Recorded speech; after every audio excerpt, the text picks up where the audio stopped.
Hopping on to the next chapter, the birth of a motor car. Rolls-Royce is from England. Mercedes-Benz is from Germany. Ford is from America. Toyota is from Japan. Volvo is from Sweden. There used to be no locally produced car in India. Elco manufactured trucks.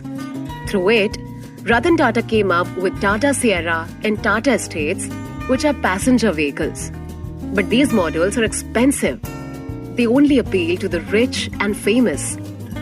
Ratan Tata thought of creating a 100% Indian family car. In 1993, he publicly announced his plan. It is in a gathering of automobile parts makers. He encouraged the local manufacturers to take part on his project. Next, Ratan created a new engineering team in Telco. Many doubted that he would succeed. First, there is the need for huge capital. Second, people say that there would be no market for the family car. Third, they ask if it's really possible to create a car in India from scratch. But Ratan had a vision. He wanted the car to fit for 5 people. Since the Indian family travels a lot, there should also be enough space for luggage. The car should be tough to survive the country roads. The chairman was very hands-on. He picked the best engineers he could find. Ratan also invested 120 crores on CAD or computer-aided design. Though expensive, he knew how CAD would boost the car design. After the design, the next step is to reproduce the prototype. Ratan allotted a space of 6 acres inside the Telco factory. Some people ridiculed Ratan. Did he really expect the fully indigenous car to succeed? But Ratan Tata is really thinking ahead and thinking big. Somehow, he knew that the local car will be in demand. There has to be a huge space and excellent machinery in the factory. Ratan heard of a complete but unused assembly line from Nissan, Australia. The Japanese car manufacturer is just happy to get return of investment. Ratan got the complete machinery for the low price of 100 crore. The next challenge is to transport the assembly line from Australia to India. It is very tricky because first, the engineers had to carefully dismantle the parts and study the layouts to label which comes after which. Then they had to pack each piece securely and have them all shipped to India. The total weight of the assembly line is 14,800. They required 650 containers. It took 6 months to move the whole machinery from Australia to India. Finally, the assembly line is set up in the Telco factory. It is 500 meters long. It includes 450 robots working for the crucial parts. Ratan Tata personally visited it. He saw a part where an engineer has to go up and down in order to assemble. Like if the factory makes 300 cars per day, it means the engineer should go up and down 600 times. Ratan ordered a robot to manipulate that particular part. We cannot allow a back-breaking job like that to be done by our people, he said. Ratan also realized that some of the engineers have to go over the 500-meter assembly line several times every day. So he ordered some bicycles so that the employees would not waste energy in walking. At the car exhibition of 1998, Ratan Tata personally drove the fully indigenous car. The other car brands had beautiful women as models. They displayed their products on rotating platforms. But the Tata stall is very different. The male models wore turbans and the female models wore saris. There are even school children waving the Indian flag. Then Ratan Tata arrived in the proudly Indian car. One distinguished man exclaimed, "Wow, this is like Kohinoor in wheels." Ratan Tata announced the name of the new car, which is Indica. Within 1 month after its launch, the Indica took hold of 14% of the market share. But there became a huge problem, however. Many units turned out to be defective. Tata Motors spent 500 crores to fix the issue. What Ratan Tata did is to set up customer camps all over the country to replace all defective parts for free. Ratan Tata ensured the customers that their cars will be fixed. Still, many people expressed their lack of faith in the fully indigenous car. They say that Indica is locally made, that's why it is defective. And this general opinion made Ratan Tata disappointed. Then Tata Motors came up with Indica version 2.0 or Indica V2. With it, Ratan Tata proved that Indians could really produce a 100% local but world-class quality car. The new model is definitely superior to the first one. The Indica V2 was awarded Best Car in BBC. It also won several market surveys. At that point, Tata Motors became full-fledged. Ratan Tata wanted to inspire people to believe in oneself. He wanted the young engineers to believe that they can create something world-class. He wanted all Indians to believe on their own abilities. There used to be no locally produced car in India. But today, Tata Motors is heralding the Indian flag all over the world. With this, we are on to the next chapter, the Tata culture. Capitalism with a heart. That is the Tata culture. It is not about charity, but more about building social wealth. The Tata Group's idea is that if the community wins, the business wins as well. In 1982, Jamsetji supported several local doctors to pursue higher education in England. He said that they can consider it as a loan. They can repay him even little by little. Jamsetji said that the loan payment will also be used to sponsor more local doctors. Thus, the J.N. Tata Endowment for the Higher Education of Indians was established. Over the next 100 years, it has sponsored 5,000 deserving people to study abroad. The receivers take pride in being called as a J.N. Tata scholar. If you have a question that what makes the group different from all the businesses who fulfill their corporate responsibility, the Tata Group has never ambitioned to be the richest or the biggest conglomerate in the world. The Tatas have always believed in giving back to the people. When he built Empress Mills in Nagpur, Jamsetji did something that is unknown even in the Western world. That is to give pension plans to the employees. He simply thought that the welfare of the people is connected to his own. Jamsetji didn't want to do business for business sake. He always thought about what he can contribute to the society. He built a steel plant because he wanted to lessen India's dependence on imported goods. The artificial lake is a very ambitious project. He could have started other businesses with that money. But Jamsetji knew that India would need hydroelectric power in its independence. He knew that the country also needs engineers and scientists. That's why he sold his own properties to start a science institute. In 1986, Jamsetji sold 4 land titles and 17 buildings in Bombay to get enough funds. And that is how, my friends, Bangalore's Indian Institute of Science is born. There are other billionaires known around the world like Bill Gates, Henry Ford, and John D. Rockefeller. They're also known for their generous donations to charity. But what makes the Tatas different is that they are not only philanthropists. They invested in society. They wanted to alleviate India's social problems.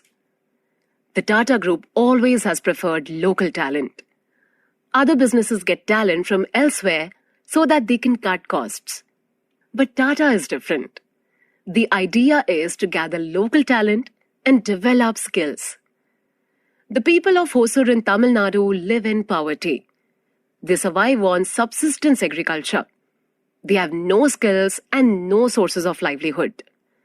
The Tatas built a plant in Hosur in year 1987. It could have been very easy to hire skilled engineers from Bengaluru. But instead, the Tata Group gathered 400 local students in Hosur who have finished class 12. These 400 students were sent by Tata to Bengaluru via train. For most of the young people, it was their first time to be in a city.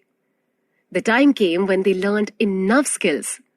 They started working in the Hosur factory. At first, the young people had no idea what they're supposed to do or who the TaTas were. But the Hosur plant proved to be a huge success. The students came to create world-class watches. And that is the Tata watch brand, Titan. How cool is that? We are on to the next chapter, the search for a successor.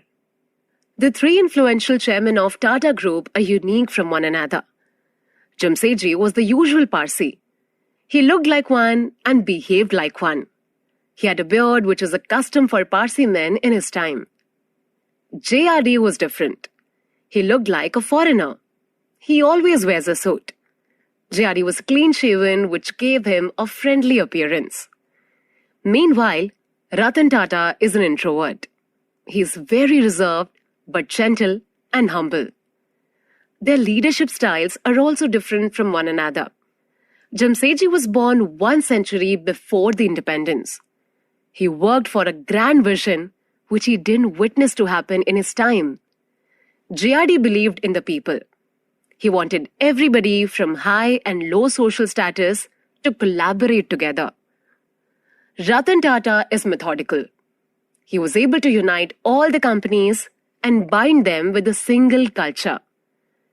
When it was Ratan Tata's turn to look for a successor, he was also diligent and methodical. He was 54 years old when he became the Tata Group chairman in 1991. There was a general rule that no chairman should lead after turning 75. Ratan Tata began looking for his successor at age 73. He created a selecting committee of 5 members, including himself. All of the committee members are very secretive. They never commented for the media. However, the press people are speculative. Names of possible successors spread around. But Ratan Tata has firm standards in choosing his successor. The Tata Group is a huge and diverse conglomerate. It needs to be led by a visionary, someone who is dedicated and committed, someone who is not arrogant and egoistic. It is clear that the successor should be from India because the identity and philosophy of Tata is proudly Indian. The conglomerate also needs someone who can lead for 20 to 30 years. One person has all these qualities. His name is Cyrus Pelonji Mistry. His family owns 18% of the Tata Group. Cyrus is one key decision maker in the acquisition of Jaguar Land Rover and Chorus Steel Company. Cyrus Pelonji is 43 years old. He is in his prime and he can lead the group for 20 to 30 years. He's mild-mannered like Ratan Tata. He's also shy and not fond of socializing in events. The committee announced Cyrus Pelonji Mistry as successor in September 2011. Cyrus came from a Parsi family in Bombay. He's the son of Pelonji Mistry, who is a construction magnate and billionaire. His mother is from Ireland. The Mistry family has been a part of Tata Group for more than 100 years. The speculations ended with the announcement of Cyrus as the next Tata Group chairman. However, the people then began to ask if he deserves the position. Ratan Tata himself was doubted when he took over JRD, but he proved his strong capacity to be a leader. Now it is Cyrus Pelonji's time to prove himself. And that brings us to the next chapter, the storm and a new beginning. The Tata Group has been known for having foresight and thinking for the long term. Its decisions are not based on the statistics of the past fiscal year. The foundation of Tata is integrity. However, Cyrus Pelonji Mistry is different in his approach. He measures performance in numbers. He sees everything in terms of loss and profit. Cyrus's first major decision is to close the businesses that are not making profit. He sold off the steel business in England. He also cancelled the acquisition of Orient Express Hotel in Bermuda. The new chairman wanted to focus on financial services, retail, tourism, leisure, and defense. Cyrus Palonji Mistry believed that the Tata Group should be focused and revenue generating. Investments should not be spread thin. The time came for the annual meeting of all Tata company leaders. Cyrus wanted to hear about the business performance and future plans of each firm. He is also prepared to answer the concerns of the investors. While preparing, Cyrus heard news that some of the board members had an informal meeting before the event. He did not know what was discussed or why it was kept from him. Cyrus was surprised to have two unexpected visitors before the actual annual meeting. The first is Nitin Noria, a board member.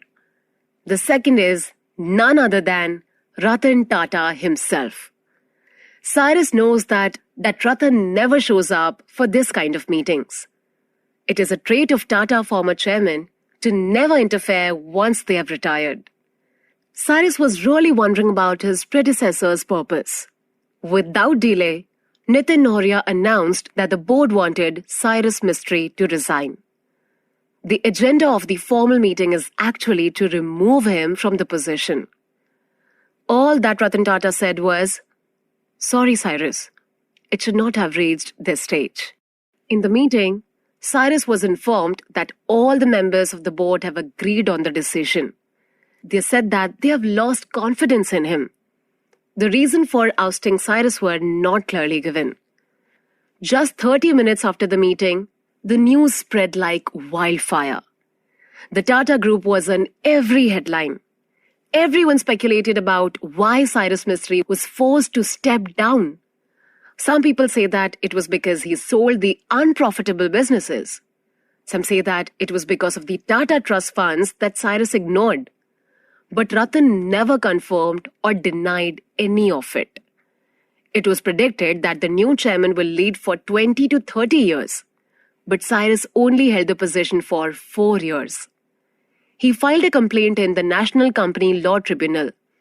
Cyrus accused the Tata Group for treating him unfairly. Nevertheless, the Tata board proceeded on finding the replacement. The new prospect is Natarajan Chandrasekaran, the CEO of Tata Consultancy Services. He's an artistic and soft-spoken man. He had been with TCS from the start of his career.